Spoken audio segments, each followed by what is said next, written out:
తెలుగు సినిమాకు ప్రపంచవ్యాప్తంగా గుర్తింపు తీసుకువచ్చిన దర్శకధీరుడు రాజమౌళి.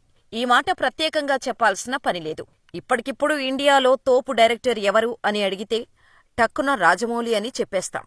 ఇలా ఒక్క సౌత్లోనే కాదు, ఇండియా వైడ్గా రాజమౌళి క్రేజ్ నెక్స్ట్ లెవెల్లో ఉంది. ఇందులో సందేహం లేదు. RRRతో తెలుగు సినిమాను ఇంటర్నేషనల్ లెవెల్కు తీసుకెళ్లిన రాజమౌళి అంటే పేరు కాదు, ఒక బ్రాండ్. హీరోతో సంబంధం లేకుండా కేవలం పోస్టర్పై రాజమౌళి పేరు కనిపిస్తే చాలు, ఆడియన్స్ ఏమీ ఆలోచించకుండా థియేటరుకు వెళ్లే స్థాయిని క్రియేట్ చేసుకున్నాడు జక్కన్న. రాజమౌళి సినిమాలో నటించాలంటే పాత్ర నటుడిని వెతుక్కుంటూ రావాల్సిందే. అందుకే స్టార్లు సైతం రాజమౌళి సినిమాలో నటించటం కోసం పోటీ పడుతుంటారు. జక్కన్న డైరెక్షన్లో అవకాశం వస్తే అదృష్టంగా భావిస్తారు. ఇలా యావత్ ఇండియాలోనే కాదు, గట్టిగా మాట్లాడితే హాలీవుడ్లో కూడా రాజమౌళి హవా నడుస్తోంది. స్పీల్బర్గ్, జేమ్స్ కెమెరూన్ వంటి గ్రేట్ డైరెక్టర్లు సైతం రాజమౌళి గురించి గొప్పగా మాట్లాడుకుంటున్నారంటే మామూలు విషయం కాదు.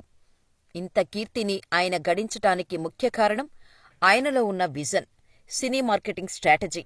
ఈ స్ట్రాటజీతోనే రాజమౌళి తన సినిమాలను రూపొందించి బాక్సాఫీస్ రికార్డులు బద్దలు కొడతాడు. అందుకే రాజమౌళి తీసే సినిమాకు సంవత్సరాల కొద్దీ సమయం పడుతుంది. ఆ సమయానికి తగ్గట్టే సినిమాలో నటించిన హీరోలకు ఇంటర్నేషనల్ మార్కెట్ కూడా క్రియేట్ చేస్తాడు రాజమౌళి. ఆ రేంజ్లో రాజమౌళి విజన్ ఉంటుంది. అందుకే రాజమౌళి తీసే సినిమాలు అన్నీ సూపర్ డూపర్ హిట్ అవుతాయి. అందుకే రాజమౌళి తీసే సినిమాలకు ఎంత బడ్జెట్ పెట్టడానికైనా నిర్మాతలు సిద్ధంగా ఉంటారు.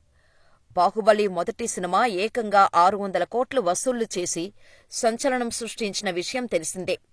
ఈ బాహుబలి మొదటి పార్టుకి రాజమౌళి ఏకంగా 25 కోట్ల పారితోషికం తీసుకున్నాడని అప్పట్లో వార్తలు రాగా, బాహుబలి 2 చిత్రం కోసం రాజమౌళి ఏకంగా 90 నుండి 100 కోట్లు తీసుకుంటున్నట్టుగా వార్తలు వచ్చాయి. ఇదిలా ఉంటే RRR కోసం DVV ఎంటర్టైన్మెంట్స్ దాదాపు 100 కోట్లకు పైగానే పారితోషికం అందించిందని సమాచారం. ఇండియాలో ఈ రేంజ్లో రెమ్యూనరేషన్ తీసుకుంటున్న ఏకైక డైరెక్టర్ రాజమౌళి మాత్రమే. అంతేకాదు, మరోవైపు RRR లాభాల్లో 30% వాటా కూడా ఇచ్చినట్టు ఇండస్ట్రీలో వార్తలు వినిపిస్తున్నాయి.